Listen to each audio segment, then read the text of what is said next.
just to briefly introduce myself, my name is Chofiliti Veikoso, and I am the Gender and Resilience Officer with Live and Learn Environmental Education.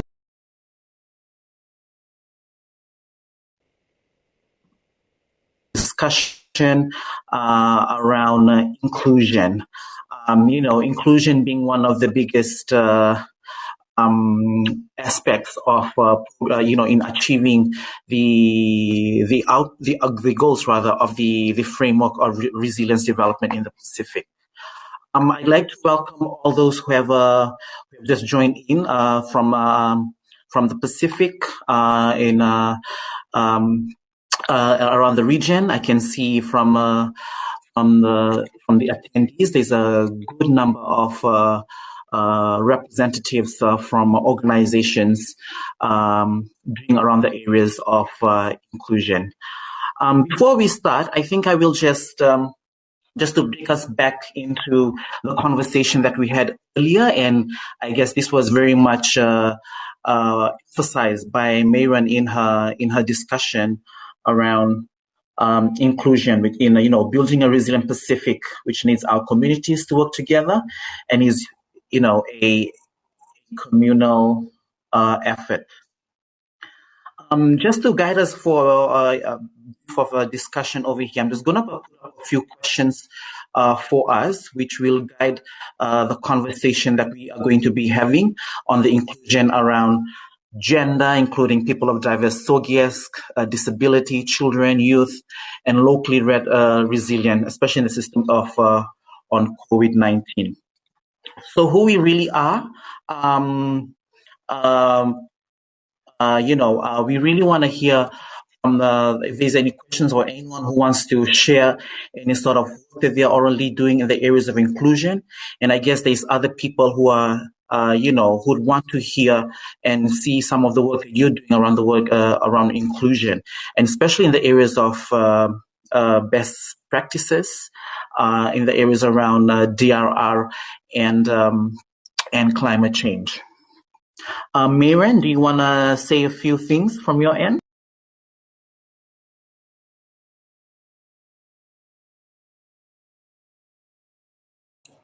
Hello, can you hear? We can hear. I'm experiencing difficulty on my end, but sure. Specifically with what you asked, could you please repeat your question? I'm sorry, I was having a little trouble hearing on my end.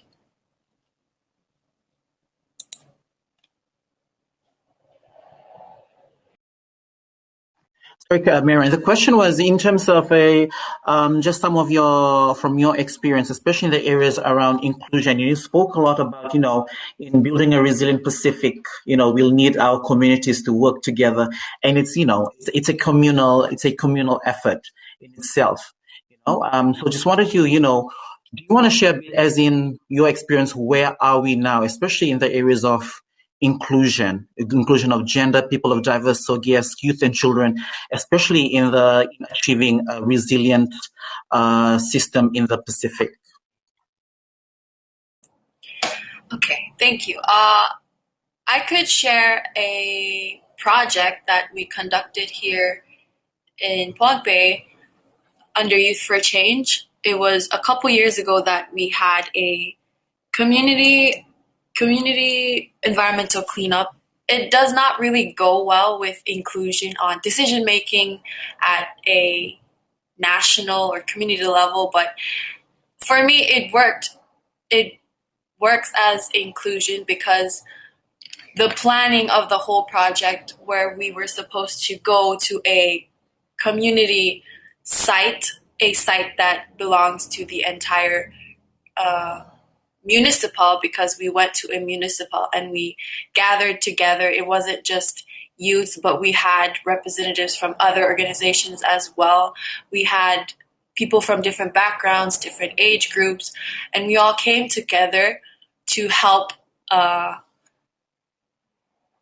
day we were gathered to help clean that environment, but it was inclusion for me because from the planning to the executing of the a project, there were people from different backgrounds, different genders, and we were able to come together and help clean that area. But in the decision making of issues, it is to my knowledge that there was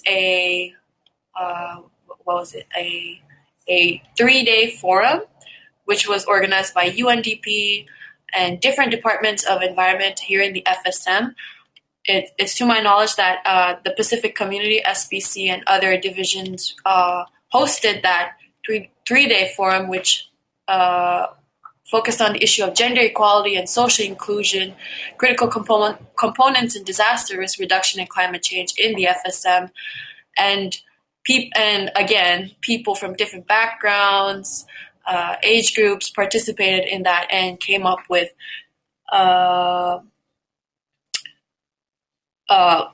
targets that they wanted to reach. And sadly, I was not able to participate in that because I was not aware. But I think in the FSM, we are making small steps in making sure that inclusion is something that is happening.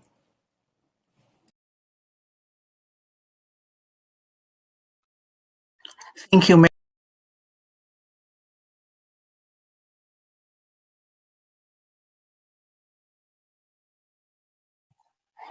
I can see Olisana's hand up. Yes, Olisana. Sorry, apologies if I have the. Hi, can everybody hear me okay? Is the sound all right?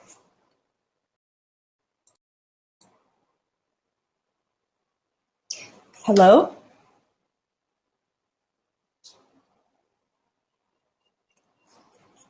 Can everyone hear me? Hello? Oh, perfect. Okay, so my question, yes, my question is directed to Mayren. I wanted to ask, as a follow-up on your comment about tokenism. So not just in inclusion and diversity, but in youth, women's circles, you often have the token woman or the token queer, and the token youth representative in spaces. So how has it worked for you when talking with government leaders or when talking with business leaders on how to avoid tokenism? So I made a note down here about building it into reward structures and objectives for the company. But I wanted to know if there are certain policies that you've encountered from your context that have actually worked to reward businesses or departments that have reward inclusion and diversity in a way that isn't performance driven, but value driven. So I hope that makes sense. And if you can hear me okay. Hi, Olisana. Yes, I can hear you.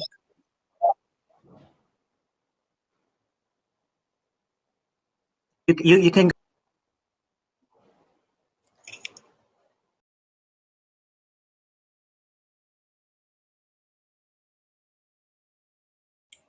Joe Filiti, can you hear me well? I would like to answer Olisana's question.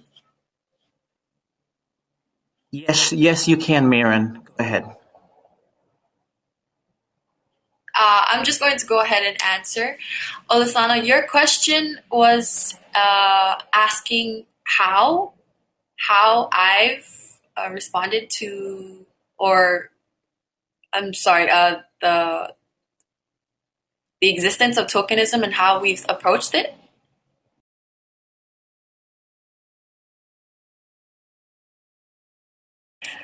Well, in dealing with, under my youth organization, we've just started the process under the latest project that we've closed out, which is a project against under the name of anti-corruption.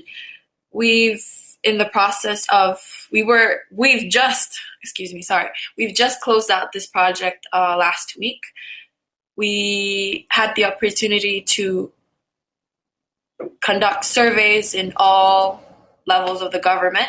We approached senators who we would like to lobby for our cause, but to actually touch on the subject of tokenism, I do not have any real experience with the whole issue, but if you could share with me exactly on the points that you've written down and how best that as a young person who is still in the process of learning exactly of what to do and how to do and who to approach and the right way to approach it, if you could also share your point of view.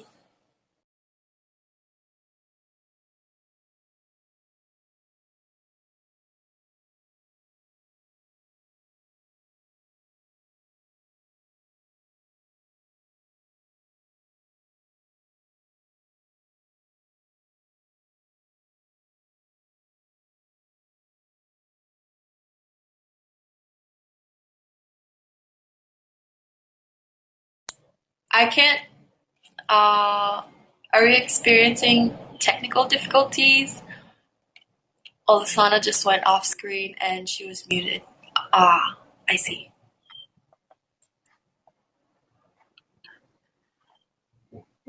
Apologies, everyone. Everything seems to be.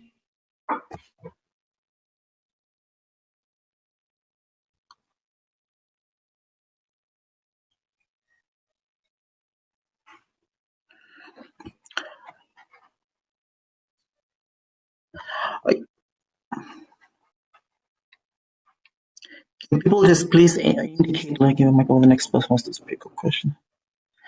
I think there was someone who had apologies on that. Maybe what we can do is, people, if you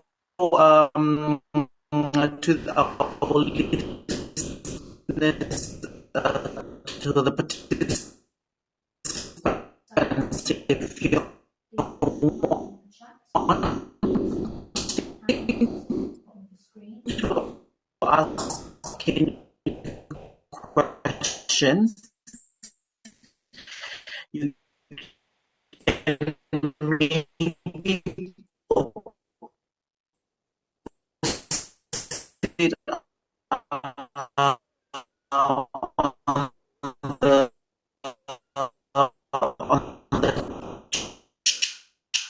chat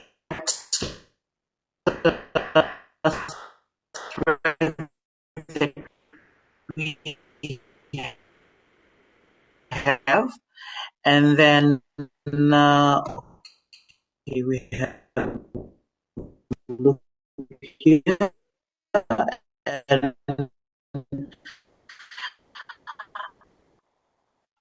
in terms of guiding this discussion, is I thought that the three questions that we would want to be reporting back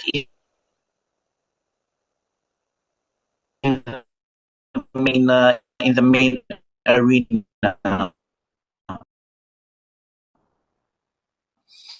Question one, the way we're looking is where are we? Where are we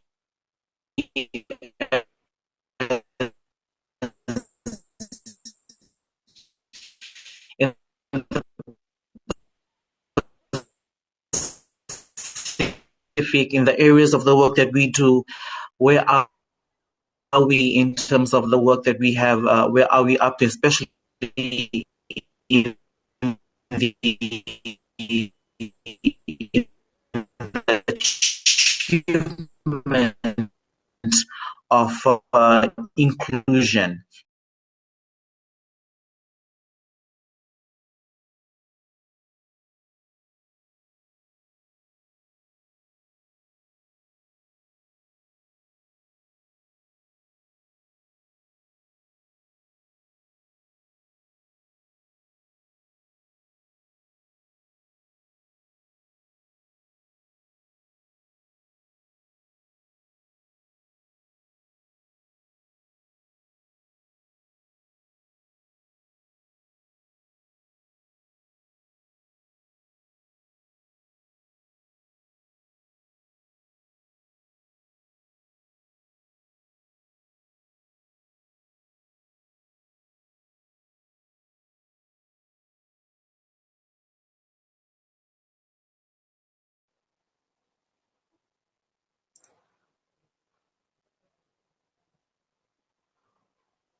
Hello, everyone. Sorry, can you hear me well now? Is it clear from your end? Okay, thank you. Sorry, I'm back. Thank you so much. I think there's a bit of technical glitch from my end. There's a bit, and also the weather has been so unfavorable as well. In the questions I had put out, if those of you who would like to ask questions, you can put it on the chat thread. In terms of guide us through the session that we're looking at is question one. The question one which I put in the chat thread is where we are at the moment. So we're wanting to get a better understanding and what is the current situation, what is currently happening in relation to inclusion of gender, people with disabilities, children and youth, of people of diverse SOGIES, especially in the areas in the disaster risk management and climate change space. Because COVID has come in. How does that look like now, especially in building a resilient future that looks at more in the areas of inclusion? Maren, could you please just indicate if you can still speak? And if you have your answers, you can maybe just put it in the discussion page on the live chat that we have on the tab that's open over there. And I can see that people are signaling now that it's getting clear from their end. And the second question that we're looking at is where do we want to go? Where do you want to see young people now, in their response into resilient future for, especially in the Pacific Island? We're wanting to see Pacific community and where we are headed, and how do we ensure that we're including gender, disability, children, youth, people of diverse SOGIES in the climate, disaster management and climate change space. And the third one is how do we get there?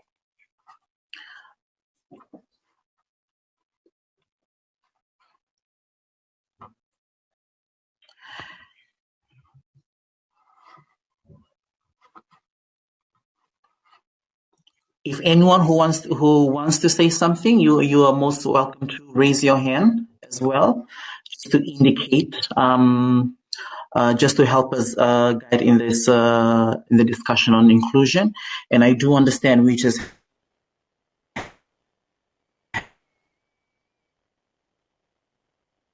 have a few of 17 more minutes before we will have to report back.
I'll go ahead and answer Jofi's first question, which was where we are.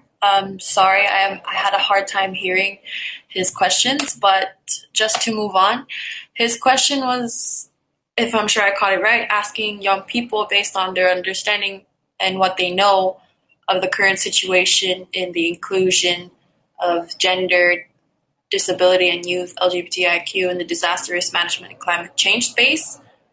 I can't speak for other Pacific Islands, but I can speak for the FSM. As I said prior to the whole internet cutting off, there have been meetings conducted in the FSM and across the Pacific, and youth representatives have participated in those meetings or conferences involving disaster risk reduction and gender equality and social inclusion. But as a young person who never had the opportunity to partake in those conferences, I am not, to this day, I am not aware of what actions were taken place. So I am unable to answer the question where we are in the issue of what is currently happening in inclusion in the disaster risk management and climate change space. But it would be nice to hear from other Pacific Islanders and other people who are present here today in this discussion. So if anyone else could share what they know of what their country has been doing in involving the youth in disaster risk management and climate change issues.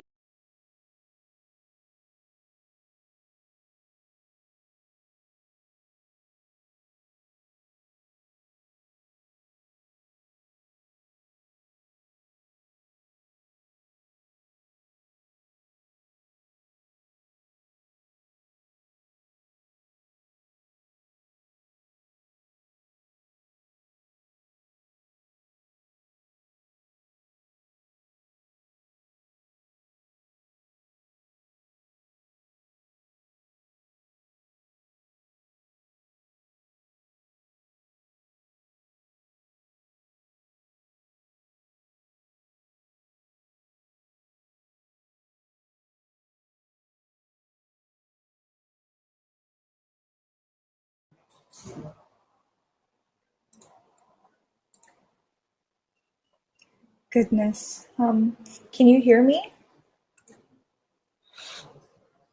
Yes, I can hear you. You can? Okay, great. I apologize. I really wanted to give this space to someone else. I thought I'd be like 10th in line, but I'm Ollie and I'm from Apia Samoa. So Talofalava and Malo to everybody who's joining from around the Pacific. I just wanted to answer sort of Joe's question about where we want to go. And kind of the reason that I wanted to join this inclusion and diversity breakout room was because, as mentioned earlier, because someone asked what tokenism is, it's kind of like, to summarize, when someone says that they're going to give a position or an opportunity or representation to a group, but don't actually give them any sort of decision-making responsibility or power.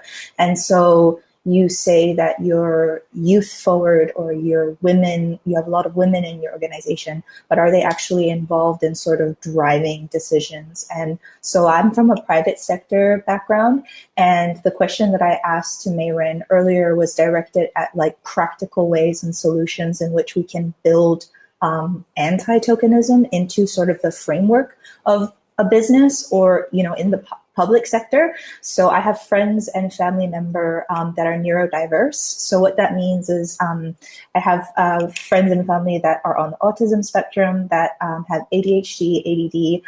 And so they have, I guess what the formal way of saying it would be mental health or mental illness classifications. And oftentimes that means that I encounter a lot of conversations about ableism, in the workplace. And from a Pacific Island context, a lot of people are talking about mental health because it's not something that's visible. I find it very interesting to see how things play out from a business context when applying for things such as sick leave when you are chronically depressed and have anxiety or are having a manic episode if you're bipolar.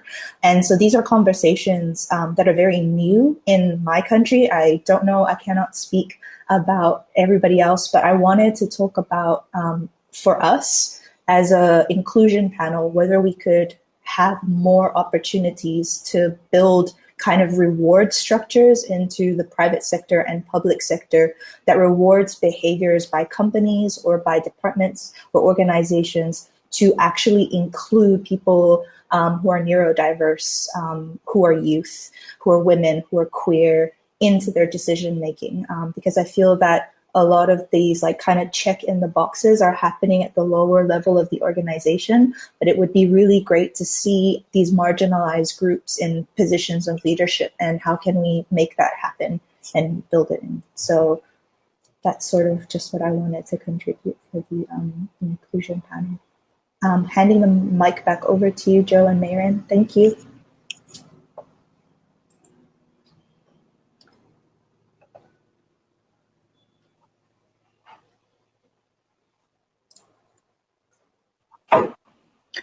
Thank you, Ulsana. I think there was some very good sentiments that were shared by Ulsana, and I think she had emphasized on the areas around mental health.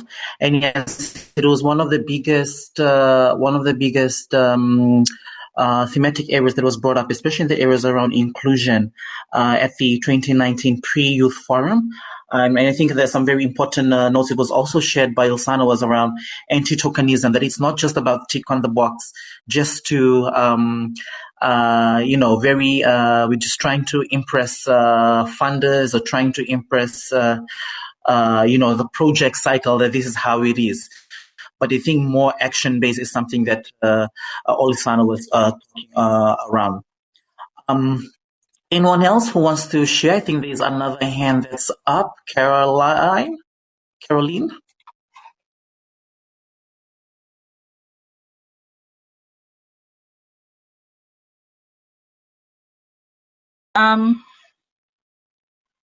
Hello.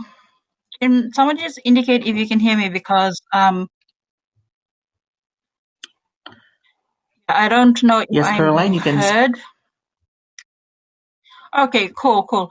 So I just want to be very quick on this about some of the work that we've been doing. So for just FYI, I am the regional focal point for the Shifting the Power Coalition, and we work across 7 countries. So as a coalition, one of the ways that we've worked to ensure that there is that we make sure that there's an intergenerational learning space, because we recognize the power dynamics between older and younger women. So it's been important for us to have that space where we can share our own experiences and let each other know, what works for us as diverse women, and sharing and learning are the operative words here. Because we've recognized as a collective and through our sharings, the disproportionate risk and impact of ongoing disasters on diverse women. And to that extent, when we're talking about inclusion, as a coalition, we're making sure that there's an intersectional response. We're looking at who's not at the table with us, and we're making sure that any conversations on redesigning that table, where decision makers are sitting at, we're making sure that it includes marginalized and minority groups. So in other words, when we're talking about redesigning the table, we're being intentional with our invitation, reaching out to groups that are not at the table that we're currently at.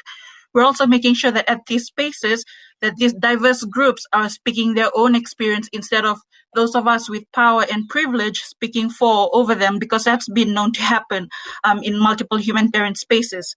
So for us as a coalition, the focus is on collective power and allyship, who's been doing what work and how can we work together to strengthen our collective networks? What are the specific resources that will be needed to bring diverse groups of people to the table? We're opening up space to allow diverse women, including, women with disability, LGBT communities, young women from rural and coastal communities, etc., to take ownership and provide them with the capacity building support, to take ownership and lead with their own innovative solutions. And it's about emphasizing that these different groups of people know what works for them as diverse people. And so we're working together by providing each other with the support and the specific resources that, that work for them. And this can be funding. Sometimes it's even a literal meeting space for us to discuss some of our issues. So we're using our experience as well to link communities to information, to resources, to climate experts, to multiple network groups. And the key for us has always been to be persistent, because not a lot of people are going to relate to what we're trying to say. But if we back down at the first sight of pushback, then we're not going to be able to advance our own agendas. So for us, it's always been about persistent in everything we do, in our advocacy, in our inclusion approaches, and in our attempt to network with other groups who are doing the same work. So I just wanted to contribute that. And I'm available in the chat if anybody has questions as well on our approach as a coalition. Vinaka, Caroline, I think those are some very powerful, some very amazing points that you have made. And I think you've really sort of have covered up all the three questions in just that comments that you have made. Looking at the time, we have about 4 minutes left. Is there anyone else who wants to share? Maybe we'll move into where do we want to go from here? Where do we want to go? Take into consideration what Caroline had talked about in terms of our power and privileges. How do we ensure that our power and privilege does not come into play when we're talking about a resilient future, and especially in the work around inclusion? And how do we ensure that, in the areas of programming work that we do in the achievement of the FRDP, the Framework of Resilience Development in the Pacific 2030, where do you want to go in, especially in the areas around the three goals, better preparedness, response work, low carbon development, and also DRR and climate change. Is there anyone else who wants to share anything?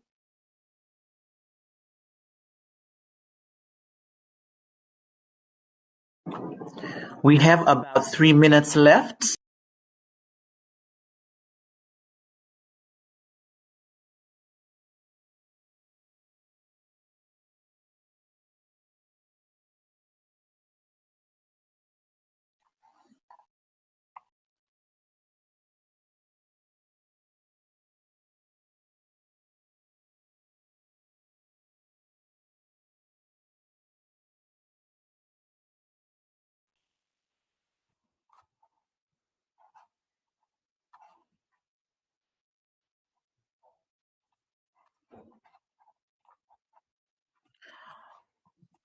Whilst we're waiting, if someone has nothing else to share with us, and just reflecting back on the conversation that we've had, I apologize, I think, because of some of the technical glitches from our end. I hope that has helped our repertoire, Myanmar, in writing notes, and especially in reporting back the few key points that was brought in.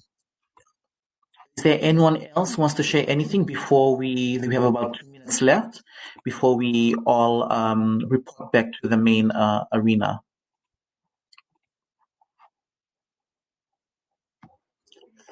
That's tomorrow.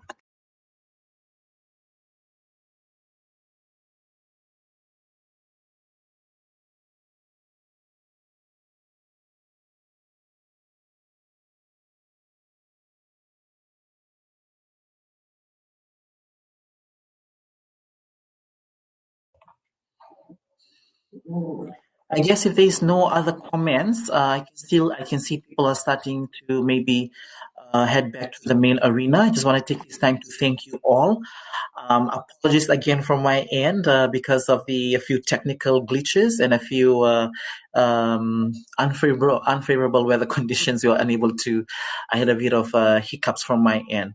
But thank you so much, everyone, for joining in the session. I think there was some good, interesting discussion that was happening on the side chat, and there was also some good comments which were shared earlier by others who spoke.